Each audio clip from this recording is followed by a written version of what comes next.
Bonjour à toutes et tous. Merci d'être venus sur le temps du déjeuner, hein, c'est super sympa. Et bon appétit pour ceux qui ont déjà mangé ou qui vont manger après. Alors, alors que la France veut atteindre la neutralité carbone d'ici 2050, le rapport RTE de 2035, quel que soit le scénario, met en avant l'électrification des usages. Et ce biais passe forcément par une production des énergies bas carbone, qu'elles soient nucléaires ou énergies renouvelables, combinée au défi du raccordement. Cette transformation des usages passe nécessairement par la transformation de nos industries, mais aussi de nos métiers. Cette table ronde va tenter de répondre à ces questions sous le prisme des emplois dans la transition énergétique. Bonjour à toutes et à tous, je suis Sylvain Roussel, responsable développement et partenariat chez France Renouvelable, association qui rassemble plus de 360 membres sur les énergies renouvelables électriques. Et je vais vous présenter les personnes qui vont m'accompagner sur cette table ronde. Tout d'abord, Patrick Rakoto-Dranani, délégué régional Enedis Auvergne-Rhône-Alpes, en charge de la coordination régionale. Caroline Mess, directrice régionale emploi Auvergne-Rhône-Alpes chez EDF Group, en charge de la marque employeur, attractivité, mobilité interne. On a aussi Jean-Philippe Burtin, fondateur de Borea et président de Biogaz Vallée. Et pour finir, Guillaume Passard, responsable de l'offre transition énergétique et FP Training. Alors je vais commencer par une première question qui va s'adresser tout d'abord à Caroline et à Patrick. Pour réaliser cette transition énergétique et l'électrification des usages, quels sont les besoins de recrutement pour les années à venir ? Alors, bonjour à toutes et à tous. Alors, effectivement, de gros besoins de recrutement pour relever le défi de la transition énergétique, puisque nous aurons en fait 3 filières qui seront principalement concernées pour les métiers du groupe EDF, et je laisserai Patrick parler des métiers plutôt sur la partie réseau transport d'électricité. Donc, je vais déjà commencer sur des gros enjeux sur la filière nucléaire. Bon, il y a encore 3 ans de ça, on ne parlait pas de nous dans les mêmes termes que ce qu'on peut dire aujourd'hui. Même moi, ayant travaillé sur une centrale nucléaire, bon, pas toujours envie de dire qu'on travaillait dans le nucléaire, c'était pas forcément bien vu. Et aujourd'hui, le nucléaire, elle vend en poupe, et on sait pourquoi, parce qu'énergie décarbonée et indépendance énergétique, et on voit tous les enjeux de l'indépendance énergétique aujourd'hui. Donc effectivement, des gros enjeux pour la filière nucléaire, puisqu'on a des enjeux de 2 ordres, déjà sur le nucléaire existant, puisqu'on a un parc dont l'objectif est de le faire fonctionner plus d'années que les 40 ans, puisqu'on a un objectif déjà à 40 ans aujourd'hui, c'est d'aller à 60, voire à 80 comme les États-Unis. Donc pour ça, il va nous falloir de la main-d'œuvre pour pouvoir continuer à exploiter nos centrales et pour assurer aussi, puisque régulièrement, on a des mises à niveau de matériel pour assurer aussi de nouveaux matériels et la mise à niveau de nos centrales nucléaires. Donc ça, c'est le premier enjeu pour la filière nucléaire. Et le deuxième enjeu pour la filière, c'est le nouveau nucléaire. Vous avez certainement entendu parler des nouvelles générations de centrales nucléaires qu'on appelle EPR2. Et le président Macron, en fait, a annoncé une volonté de créer des paires d'EPR2. Alors, des paires, c'est en fait, il y a 2 tranches pour une centrale. C'est une nouvelle génération de centrales. Et donc, aujourd'hui, on a un projet qui démarre en Normandie, à côté de la centrale de Penly. Nous avons également un projet dans les Hauts-de-France, à côté de Lille, sur la centrale de Gravelines.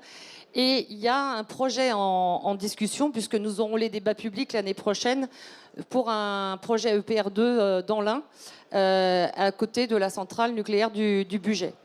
Donc ce qui fait quand même pour la filière nucléaire un besoin sur les 10 prochaines années de l'ordre de 100 000 besoins de compétences pour l'ensemble de la filière nucléaire.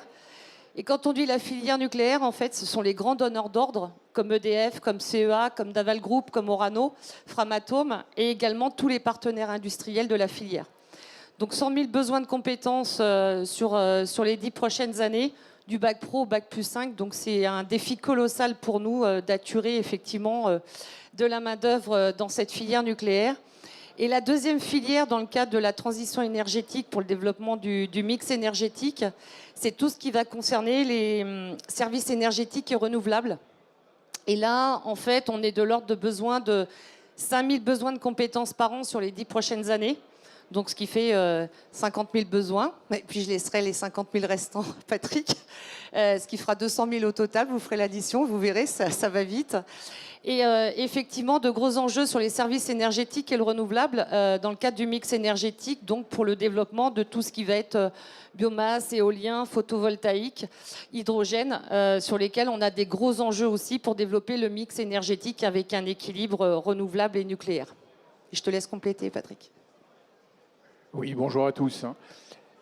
Pour ce qui concerne la filière réseau, donc réseau électrique, vous avez bien compris, dans ce qui vient d'être expliqué, vous avez la partie production qui va vraiment, je dirais, se développer de manière exponentielle. Donc avec les chiffres qu'on vient d'entendre, qui est un vrai défi sur lequel il va falloir déjà répondre. Donc ça, c'est la production. Mais quand on parle de production, ce n'est pas uniquement le nucléaire, ça veut dire aussi que la production qui va se développer, vous allez avoir aussi un pan entier qui se développe, qui est les ENR. Tout ce qui est énergie renouvelable. On a des objectifs qui sont au niveau national, donc de multiplier la part de l'énergie renouvelable par des facteurs qu'on n'a jamais vus durant les 30 dernières années. Et en plus, il faut le faire vite. C'est-à-dire qu'on dit, on a des objectifs 2030. Si on regarde rien que sur cette région où nous sommes, on dit qu'il faut faire x7 d'ici 2030. Il est bien évident que rien que cet élément-là fait que on ne peut pas être dans du business as usual. C'est-à-dire qu'on ne peut pas se dire, tiens, je vais faire x7 avec les mêmes personnes, puis on va recruter comme d'habitude, et les compétences ne sont pas forcément les mêmes. Donc il faut réingénierer notre manière de recruter, notre manière des profils qu'il faut aller chercher, et sur des volumes qu'on n'a jamais, je dirais, eu depuis la création de nos entreprises. Donc c'est ça le niveau du défi. Je parlais des ENR, mais c'est valable aussi pour tout ce qui tourne autour des nouveaux usages d'électricité. C'est-à-dire que vous avez vu aujourd'hui qu'on a un développement très fort de tout ce qui est mobilité décarbonée.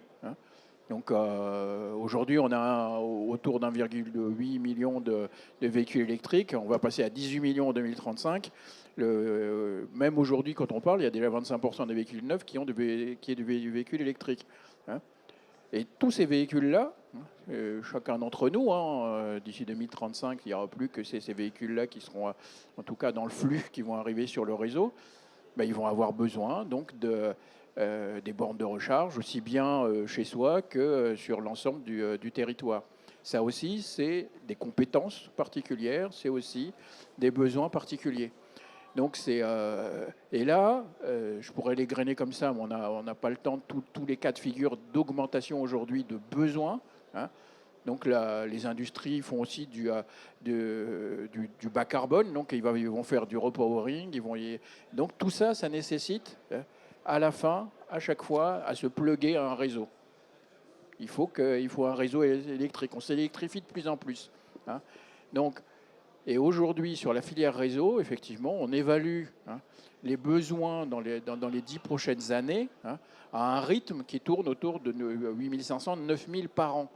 Donc 9 000 profils, allant du bac au bac plus 5, 8, donc avec beaucoup de besoins de techniciens et de techniciens supérieurs. Donc ayez en tête ce chiffre-là qui est de dire le besoin global sur l'énergie, quand je parle d'énergie électrique, on est sur des ordres de grandeur de 200 000. Donc, et on dit 200 000 en 2030, mais je pense que le message à passer, c'est que c'est une filière qui va offrir des métiers et des évolutions dans ces métiers pour les 40 prochaines années. Ce n'est pas juste sur les 10 ans, on en a besoin, et puis après, non, c'est pour les 40 prochaines années.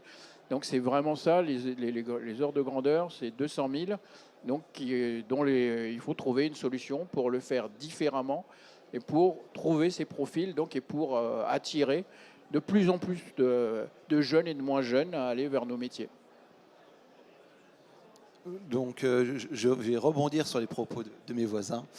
Bonjour à tous.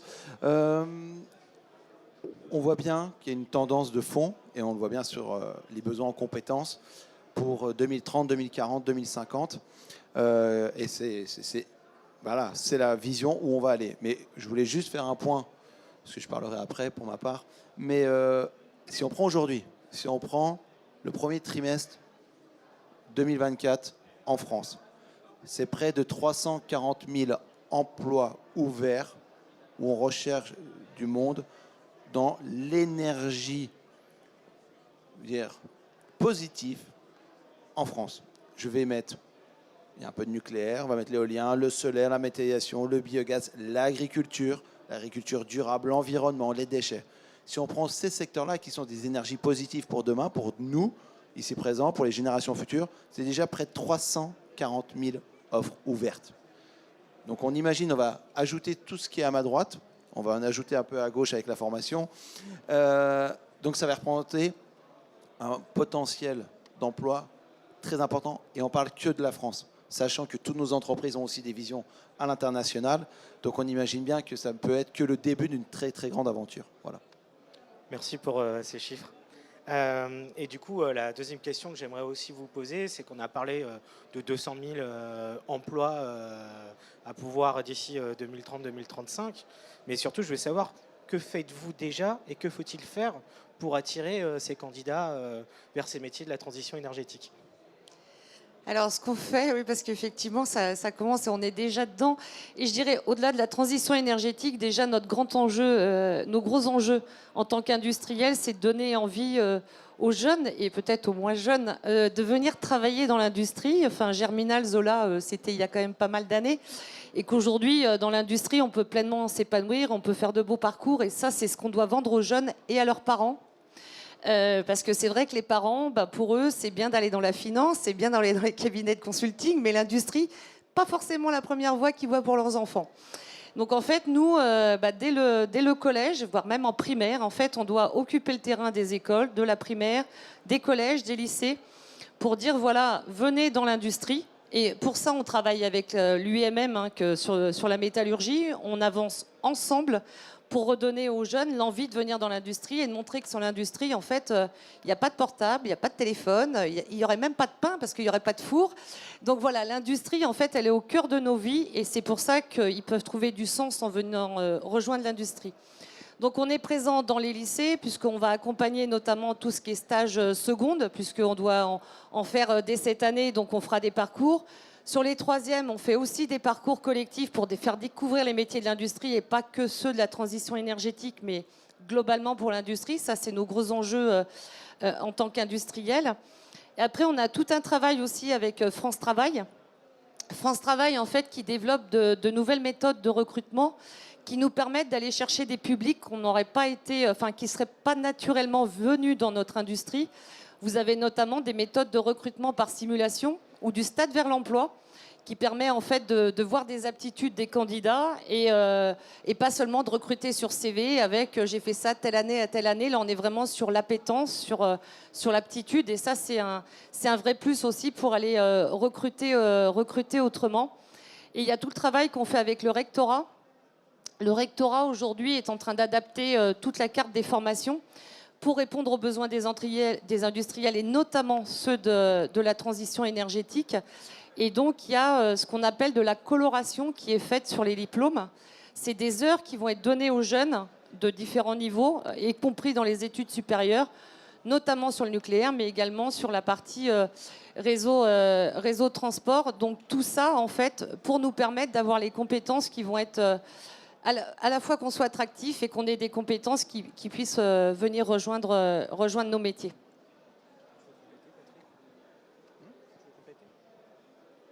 Oui, je vais compléter, je n'ai pas de souci. Non, mais je pense que ce qui est important de retenir, c'est qu'on dit qu'il faut aller chercher 200 000 personnes dans les 10 ans à venir. Si on parle par exemple d'Enedis, nous on doit trouver, on va embaucher 5000 personnes dans les 3 ans à venir.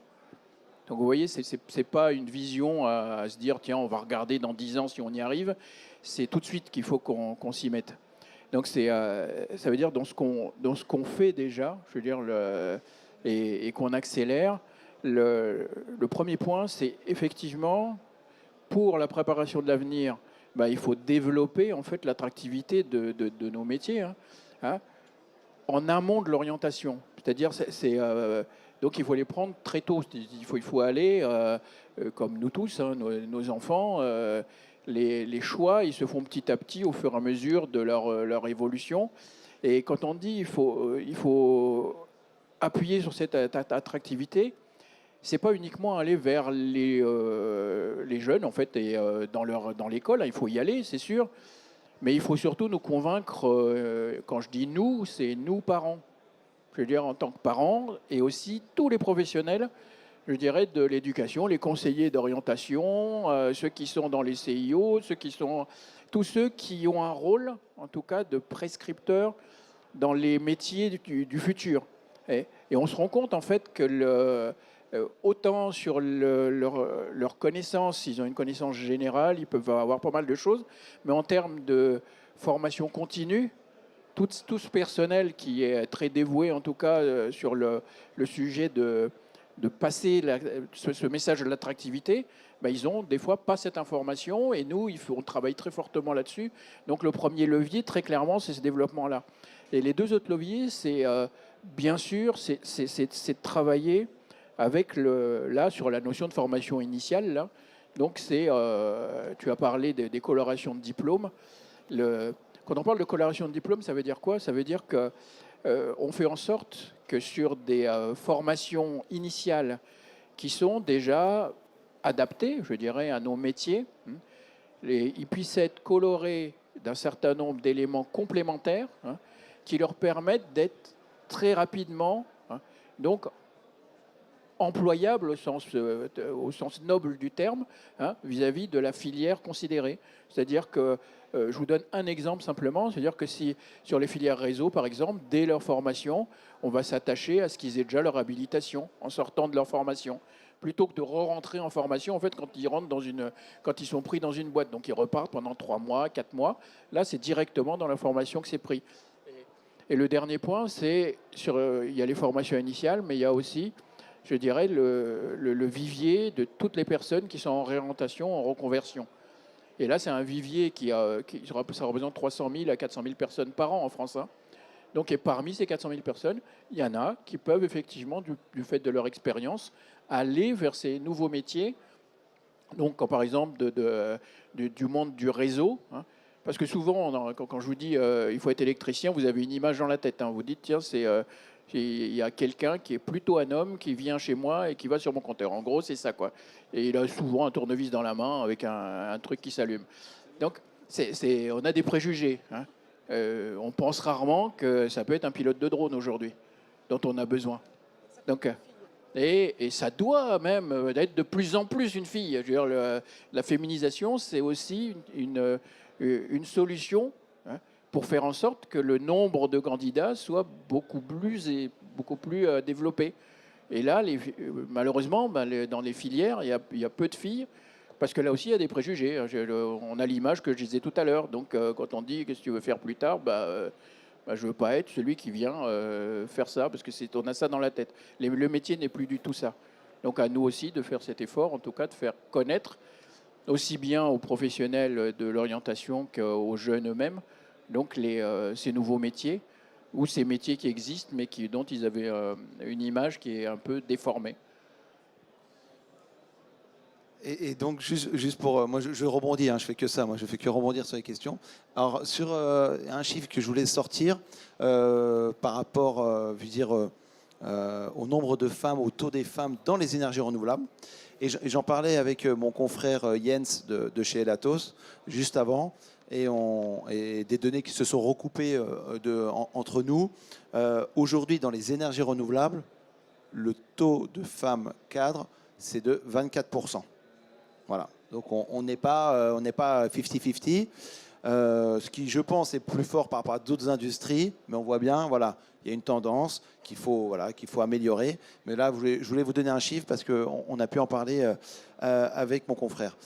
Et ensuite, je voulais juste dire, et ça c'était pour revenir au premier propos, ce que souhaitent faire les jeunes, parce que je pense que pour venir dans les énergies positives, moi j'aime bien dire positives parce que je mets toutes les énergies bas carbone, et comme ça au moins j'ai pas de sujet entre le nucléaire et les renouvelables, ça m'évite tout procès d'intention.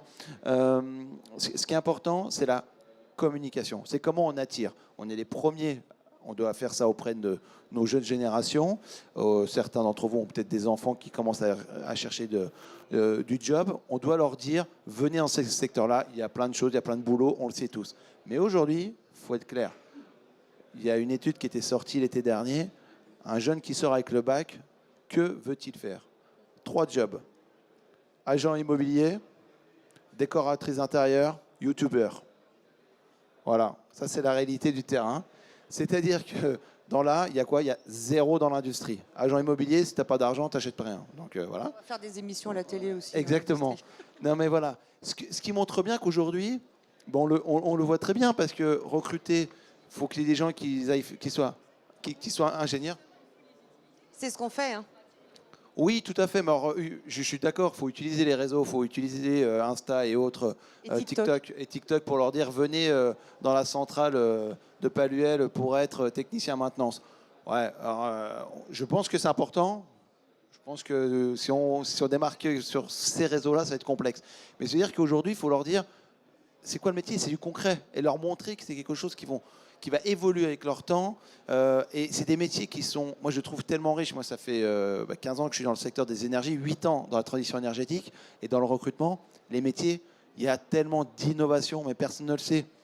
Donc aujourd'hui, l'innovation crée l'emploi de demain. Et comme toutes nos sociétés, et on prend Enedis, je ne sais pas, moi, il y a 20 ans, personne ne connaissait Linky, par exemple. Aujourd'hui, il y a une innovation qui nous a permis à chacun. Donc ça crée de l'emploi, tout ça crée de l'emploi.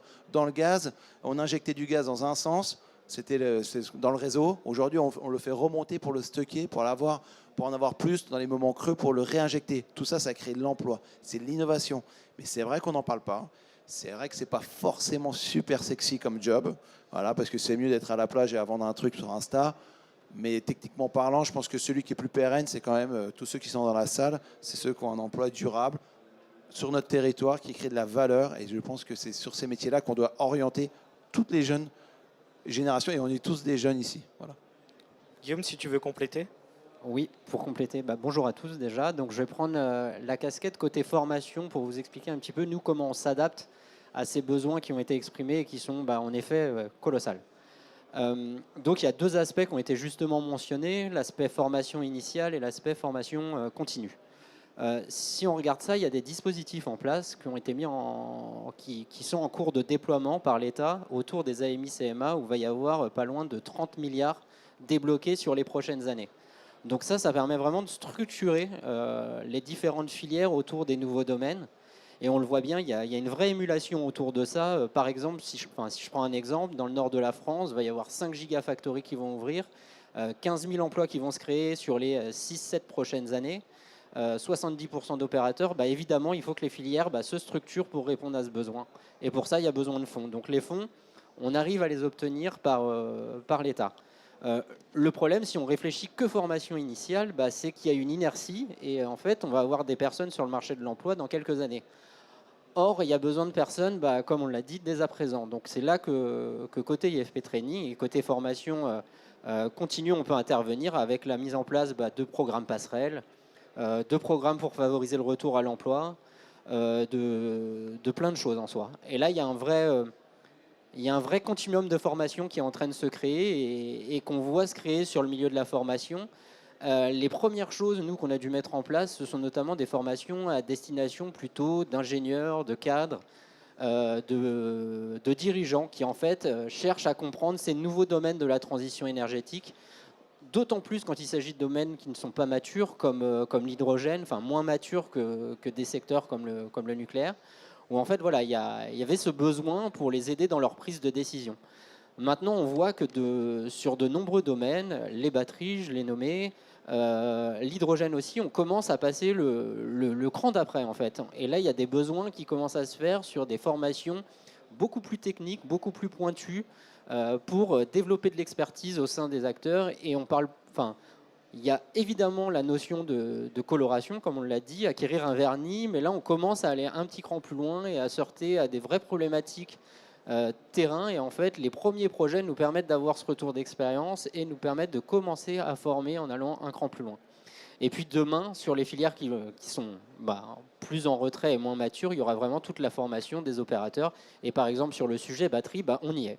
on forme, les Gigafactory ont un besoin dès cette année, il va falloir former les opérateurs. Et là, il va falloir être présent, être rapide, développer des formations qui répondent à ce besoin et qui vont permettre de remplir ces gigafactories, parce que voilà, quand on parle de plus de 1500 emplois par an sur un bassin très concentré, ou sur une filière, comme on l'a dit, là, très concentrée, il va falloir développer des formations continues sur tous ces secteurs.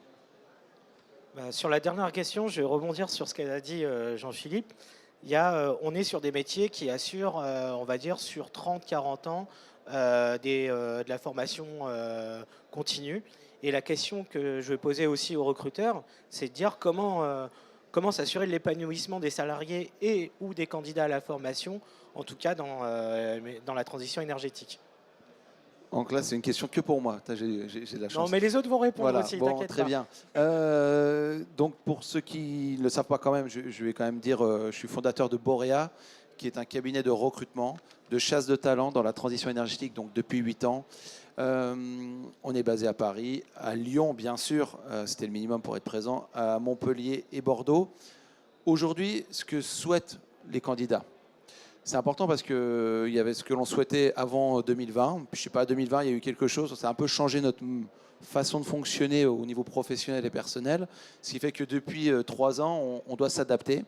Et aujourd'hui, il y a une chose qui est hyper importante. Je vais donner 3 facteurs importants. Côté candidat, 3 facteurs côté employeur, comme ça, et après je lancerai un peu le débat. Aujourd'hui, le télétravail, beaucoup de gens ici dans la salle ne le connaissaient pas avant 2020, j'en suis persuadé, qu'on allait tous les jours, 5 jours sur 5, au bureau. Et puis bon, on s'est adapté. Il y a eu certaines sociétés qui ont lâché à 5 jours de télétravail. Bon, ça revient quand même un peu à la normale, hein, parce qu'à un moment donné, il y a la réalité économique. Aujourd'hui, la tendance dans les énergies renouvelables, que ce soit éolien, hydrogène, énergie bas carbone, on est sur 2 jours de télétravail. C'est à peu près la norme. Certains redescendent à 1 jour.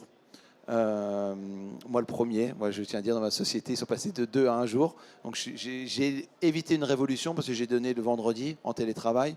Et c'est des sociétés aussi, ça, c'est des idées pour essayer d'accepter. Et pourquoi ? Parce que ce qui manque derrière, c'est la cohésion. Aujourd'hui, un Teams, c'est pas la machine à café. Et aujourd'hui, on le voit très bien dans des projets qui se développent. Le temps pour développer ces projets, si on prend de l'éolien, et certains ici connaissent bien, allez, on mettait 5-6 ans pour sortir un projet. Aujourd'hui, on est plutôt à 7-8 ans. Alors bien sûr, il y a l'administration, je ne cache pas, qui ne nous aide pas. Il ne nous aide vraiment pas là-dessus. Mais il y a aussi le fait que, mon copain Julien n'était pas là, Dorothée n'était pas là, Monique non plus. Et puis on a pris 3 semaines, 15 jours parce que, j'étais en télétravail. Et puis en réalité, on ne se voit plus. Et puis on se dit, on veut faire du team building, mais on ne se voit pas parce qu'il y a télétravail. Donc c'est très complexe. Donc il y a une demande de télétravail, il faut s'adapter à cela. Ensuite, il y a un souhait qui est d'être en province. Aujourd'hui, voilà, on sait que c'est ancré. Et le retour aujourd'hui, c'est que ceux qui sont partis très vite après le Covid, je vais prendre Rennes, je vais prendre Lyon, je vais prendre Bordeaux, c'est des villes qui ont énormément attiré parce que pas très loin de Paris, on est à 2 heures, donc on peut vite faire des allers-retours. Ils sont partis avec, soit ils n'ont pas augmenté de salaire, soit quand ils ont changé, ils ont même fait un petit gap en dessous, ils n'ont pas fait de gap, ils ont accepté parce que c'était la tendance. Aujourd'hui, la tendance, c'est que l'on soit à Rennes, à Paris, à Lyon ou à Lille, c'est le même tarif qu'à Paris. Les changements de salaire, avant, il y avait quasiment 7-8% d'écart. Maintenant, on est peut-être à 2%, 3% maximum. Donc, ce qui fait qu'aujourd'hui, vous allez mettre quelqu'un à Rennes, quelqu'un à Lyon, il va gagner pareil qu'à Paris, sauf qu'il va vous coûter 7-8% de plus parce qu'il faut le faire venir à Paris tout le temps. Il faut le faire venir, il y a les hôtels, tout ça. Donc il y a plein de sociétés qui sont en train de vérifier tout ça. Ça, c'est important. Parce que ça, c'est des choses qu'on doit adapter dans nos modèles économiques, cette flexibilité, mais elle doit être dans les 2 sens. Et aujourd'hui, faire revenir des gens au bureau, c'est aussi assez complexe. Et troisièmement, je vais prendre la rémunération. Dans la transition énergétique, on a eu un gap sur les 3 dernières années entre 10 et 15% supplémentaires à poste identique. Voilà. On le sait aujourd'hui. On doit tous faire avec, c'est-à-dire qu'aujourd'hui, vous avez 10 chefs de projet, ils étaient à 50 000. Aujourd'hui, vous recrutez le 11e, il sera à 55 000. Alors, vous avez un gros problème après de RH, mais ça, il n'y a pas de RH dans la salle peut-être. Ah si, mince, ouais. Donc c'est drôle. Hein. Et qui arrive et qui se dit, d'accord, ah, mais là je vais avoir un problème, parce que je vais avoir les 10 autres qui vont venir, qui vont me dire, mais je comprends pas, il vient d'arriver, il gagne 10% de plus. Oui, mais alors tu comprends, c'est parce qu'aujourd'hui... Non, il ne comprend pas, lui. Hein. Donc qu'est-ce qu'il va faire? Comme il est contacté par minimum 2 à 3 personnes par semaine, donc des recruteurs dont moi, et puis par plein d'autres personnes, et ben à un moment donné, il va signer ailleurs. Et puis il ne va pas demander 55, il va demander 58, 60 lui. Parce qu'il se dit, ouais, je vaux quand même un peu plus. Donc on est quand même sur un marché hyper tendu, où aujourd'hui, bah, voilà, je terminerai là-dessus, hein, il y a plus d'offres d'emploi que de candidats. Donc ceux qui ont l'expérience ont un peu les cartes. On doit s'adapter, mais on ne doit pas tout accepter. Parce que si on accepte tout, après on a beaucoup de l'effet boomerang dans nos propres sociétés, et on a un effet aussi sur la durée. Parce qu'il ne faut pas oublier qu'on est des entreprises françaises avec une loi française, et quand on accepte quelque chose une fois, on ne peut pas le modifier. Et donc ça, c'est hyper complexe. Si à un moment donné, on veut un peu switcher ou améliorer le modèle, c'est très très dur. Quelqu'un qui part en province, le faire revenir au siège social, il y en a plusieurs qui ont essayé, ils ont eu des problèmes. Un autre point aussi qu'on peut mentionner, c'est aussi qu'il est important de faire en sorte que les apprenants, que les candidats se rendent compte des compétences qu'ils ont déjà qui sont valorisables, en fait, des compétences de l'ancien monde, j'ai envie de dire, qui peuvent valoriser dans le nouveau monde. Nous, on le voit beaucoup dans le sujet de la formation continue, en particulier chez nous qui avons quand même un historique oil and gas très fort, où en fait, il y a de nombreuses compétences qui étaient utilisées. Si je prends l'exemple de l'hydrogène, il était historiquement utilisé en raffinerie. Et en fait, aujourd'hui, il y a des candidats qui ne se rendent pas compte que toutes ces compétences peuvent être valorisables dans ce nouveau monde de l'hydrogène, et ça leur donne en fait des perspectives d'évolution qui sont intéressantes. Et enfin, en fait, nous, on le voit tout simplement dans la conception de nos programmes. On arrive à utiliser nos compétences sur le transport, le stockage de l'hydrogène, et on arrive à complètement les dupliquer. Alors après, il y a la compétence électrolyse qu'il faut par exemple aller chercher. Mais ce modèle, en fait, on arrive à le dupliquer dans de nombreuses situations, sur tous les sujets en lien avec la chimie, les biocarburants, les SAF, etc. En fait, c'est des compétences de l'ancien monde de la chimie.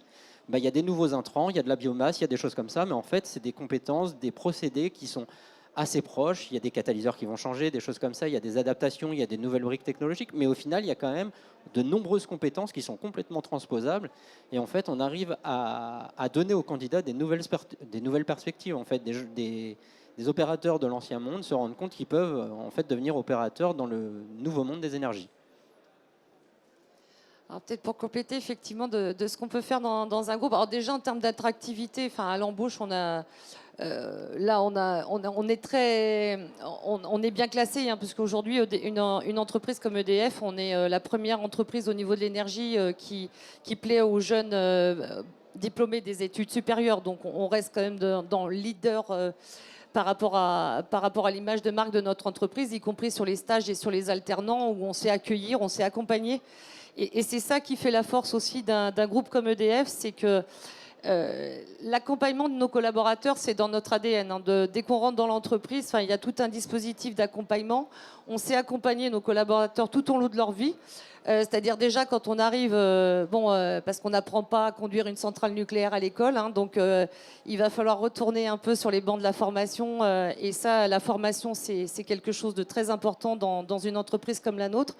Et après, il y a tout l'accompagnement, parce qu'effectivement, les conditions de travail, c'est indéniable, c'est important à l'entrée comme après, et même pour les moins jeunes, hein, quelle que soit la génération, les conditions de travail, on tient à ce qu'elles soient bonnes, notre rémunération aussi.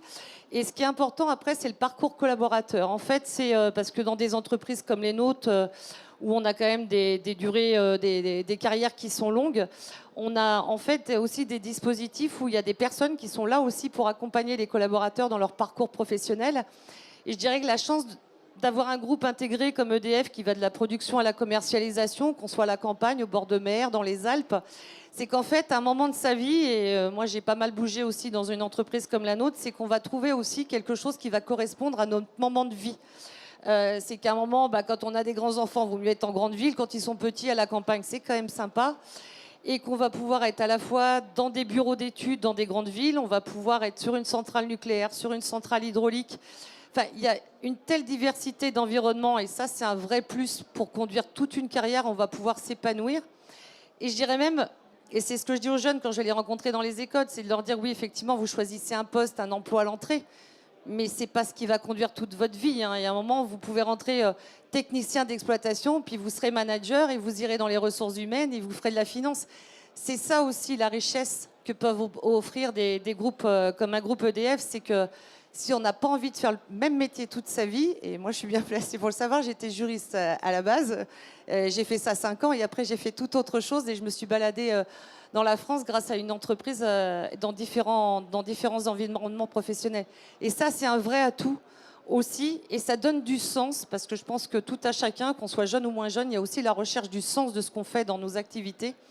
Et voilà, c'est aussi ce qu'on va pouvoir trouver dans un groupe comme le nôtre. Et c'est ce qu'on fait, et c'est ce qu'on accompagne auprès de nos collaborateurs. Et ce qui peut être aussi un point d'attractivité, de fidélisation. Alors, j'aime pas bien le terme, parce que je tiens pas non plus à fidéliser à tout prix.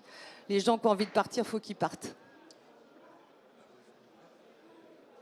Oui, je pense que c'est un point où, de toute façon, les grands groupes comme les nôtres, hein, ils doivent aussi progresser. C'est-à-dire que c'est vrai que ceux qui viennent, ils se disent tiens, je vais chercher un emploi, il y a un poste qui est là, c'est intéressant, c'est le moment, c'est bien. Mais cette trajectoire qui est de dire mais en fait, cette entreprise, hein, c'est quoi la trajectoire que je peux avoir, je veux dire, dans cette entreprise, quel type d'emploi, à la fois en termes de profondeur et au fond d'étendue, hein, des activités possibles. Et là, on se rend compte que c'est vraiment, et on est dans des structures qui permettent à quelqu'un de vivre plusieurs vies professionnelles, en fait, dans la même entreprise. Et je pense que ça, c'est pas assez connu aujourd'hui des postulants, ou en tout cas, et je reviens toujours aux parents que nous sommes, c'est pas l'image qu'on a tout de suite qui vient. Je veux dire, on se dit pas, tiens, une juriste, demain, ben, elle peut faire autre chose. On ne se dit pas ça. Et l'entreprise, en fait, permet ça.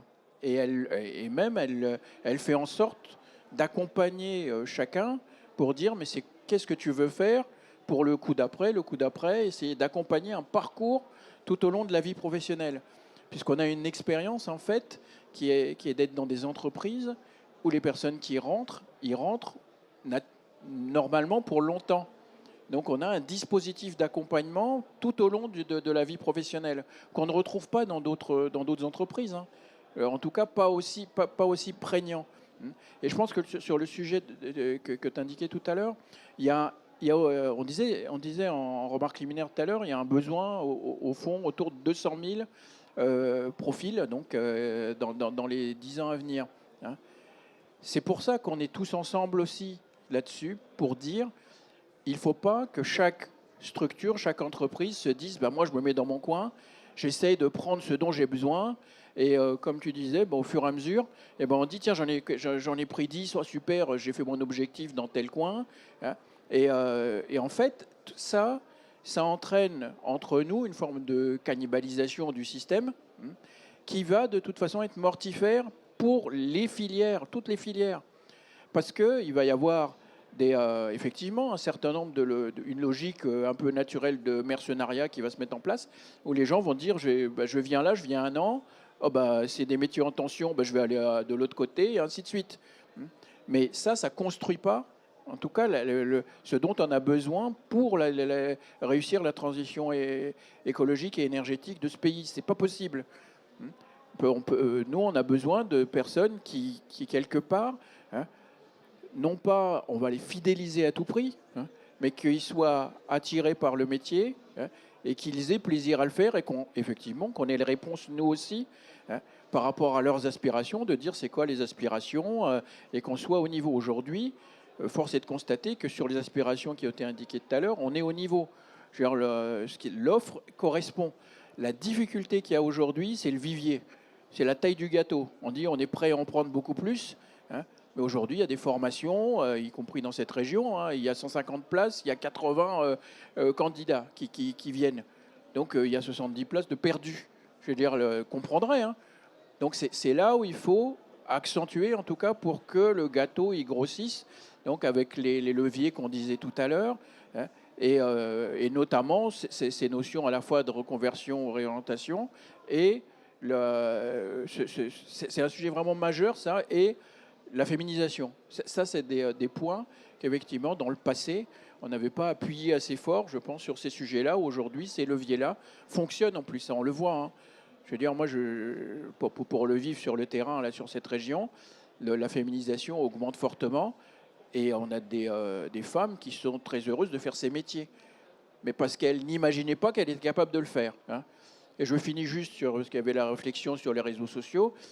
Effectivement, on utilise tous les canaux aujourd'hui pour être en phase avec le type de message et le canal média qui correspond à ce que le public veut entendre, quoi.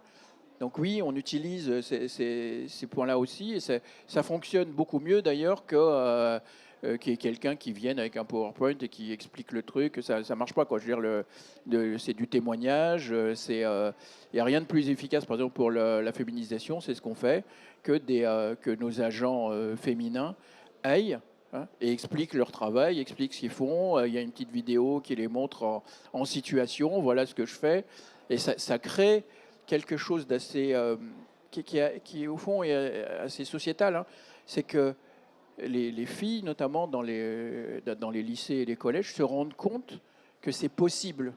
Parce qu'il y a une sorte de plafond de verre sur certains métiers. Ils disent non mais ça c'est pas pour moi, c'est trop ceci ou pas assez cela. On a encore l'image. Moi, pour avoir travaillé 12 ans sur une centrale, sur plusieurs centrales nucléaires, c'est vrai que bon, c'est des milieux masculins, on ne va pas se le cacher. Mais par contre, on s'y épanouit pleinement en tant que femme. Enfin, moi, je tiens à le dire. Donc, j'ai passé de très belles années dans le milieu de l'industrie. Non, mais là, clairement, par rapport à toutes les discussions qu'on a eues sur cette table ronde, il faut que les filières se mobilisent. Il faut que les filières se mobilisent ensemble pour rendre attractifs ces métiers de l'industrie et ces métiers de la transition énergétique. Je ne sais pas si vous avez des questions dans la salle. Oui, je vais me lever, je vais donner le micro. Voilà. Mais je pense qu'on peut déjà les remercier et les applaudir, hein.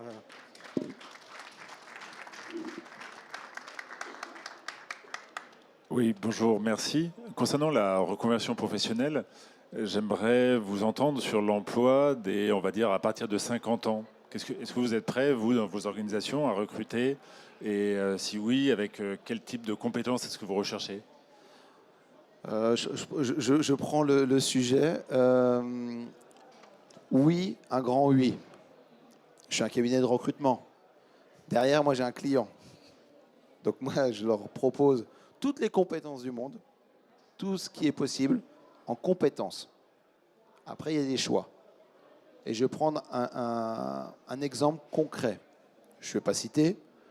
On a un poste actuellement de responsable développement pour des projets ENR. Un jeune homme de 61 ans. Il fait pile poil le job. Mon client me dit « Oui, mais tu vois, la vision, il va partir bientôt. » Il lui reste 6 ans. Je dis 6 ans. Et 6 ans, déjà, dans 6 ans, il faut encore être là. Hein, donc, parce qu'aujourd'hui, dans les entreprises à taille humaine, 6 ans, c'est long. EDF seront toujours là, je n'ai pas de sujet. Mais voilà, dans le monde de la transition, faut tenir. Et j'en dis, mais il fait le job. Il rentre dans vos critères. Parce que souvent, il va me coûter cher, ce qui est complètement faux. Parce qu'on n'a pas les mêmes besoins à 35 ans qu'à 60 ans. Les enfants sont partis, on a raqué pour payer les études, on est content, on retrouve un peu de liberté financière, on peut accepter de faire des gestes. Mais c'est nous, on doit défendre ça. On défend ça chez Borea, parce qu'on a besoin de tout le monde. Et je rebondis par rapport à cette question, on parlait de l'évolution des gens dans les sociétés. On a la force, et on a un exemple juste là, on a fait plusieurs carrières au sein d'une société. C'est hyper important. Je prends un chiffre. Aujourd'hui, la moyenne sur un poste, c'est 30 mois. Tous les 30 mois, ils changent de poste, de mission, de poste. Voilà. Avant, on était sur 48 mois. On a perdu 18 mois. Sachant que sur 30 mois, les 3 premiers mois, il regarde la lumière quand même, il arrive, hop. Puis les 3 derniers, il a déjà éteint la lumière. Donc il va vous rester 2 ans où il va être plein pot dans le projet. Donc c'est hyper court. Donc, il faut se dire, on recrute quelqu'un, demain, on va le mettre où? Et on leur dit, attendez, là, vous prenez un jeune senior, parce que c'est le mot qu'il faut dire, qui a 61 ans, pendant 6 ans, lui, il s'en moque. Lui, il va aller au bout pendant 6 ans. Il va faire le job, il ne va pas vous demander une autre augmentation ou autre, parce que lui, il va venir pour s'épanouir. Donc on a besoin de mettre ça en place. Après, c'est un travail de fond, pas forcément facile, mais on doit le faire. Voilà. Donc du moins, on milite pour ça au sein de Boréa, mais je pense au sein de tous mes confrères. Oui, je partage effectivement. Enfin, il n'y a pas de limite d'âge. Alors avant, historiquement, côté EDF, on en avait une parce qu'il y avait un système de retraite qui faisait qu'au-delà au-delà de 45 ans, on ne pouvait pas embaucher parce qu'il y avait la question du régime de retraite. Mais ça, c'était il y a quelques années. Mais aujourd'hui, il n'y a pas du tout de limite d'âge en termes d'embauche. Et au contraire, et je pense qu'effectivement, on voit qu'on a des projets qui s'étalent différemment dans le temps. Le nucléaire, c'est très long. Sur les énergies renouvelables, ça va être un peu plus sur des temps courts, ou voire côté transport, distribution. Et du coup, quelqu'un qui vient pour 10 ans travailler chez nous, c'est très bien. Et je demande pas, on ne demande pas embaucher tout le monde pour 40 ans. Et qu'à un moment, les projets, ils vont. Et c'est très bien d'avoir ce turnover et donc d'avoir des personnes. Et à 50 ans, on a encore une belle carrière à faire dans un groupe comme le nôtre. Ou sinon, ils peuvent venir devenir formateurs chez IFP Training. Alors à EDF aussi, d'ailleurs, on a des métiers de formateurs et les gens expérimentés, c'est très bien pour les métiers de formateurs. Effectivement, des métiers techniques, c'est des compétences qu'on va rechercher, oui. Et c'est un vrai enjeu en fait. Enfin, c'est vrai qu'on ne l'a pas souligné précédemment, mais par exemple, nous, être en capacité de recruter l'expertise pour former, c'est un vrai sujet. Et on a des difficultés encore plus sur ces sujets en lien avec la transition énergétique parce qu'il n'y a pas forcément de personnes qui ont 30 ans d'expérience dans le domaine et qui sont capables de délivrer de la formation de qualité. Et justement, un des points concernant l'attractivité, c'est aussi avoir de la formation de qualité, c'est-à-dire avoir du fond, aller dans la technique, être capable de présenter des choses qui fassent monter en compétence nos apprenants. Alors après, il y a d'autres moyens d'innover comme via l'innovation pédagogique, mais en effet, trouver des profils qui ont l'expérience et qui sont capables d'être pédagogues, c'est tout un enjeu aussi. Je viendrai vous voir dans 15-20 ans, du coup.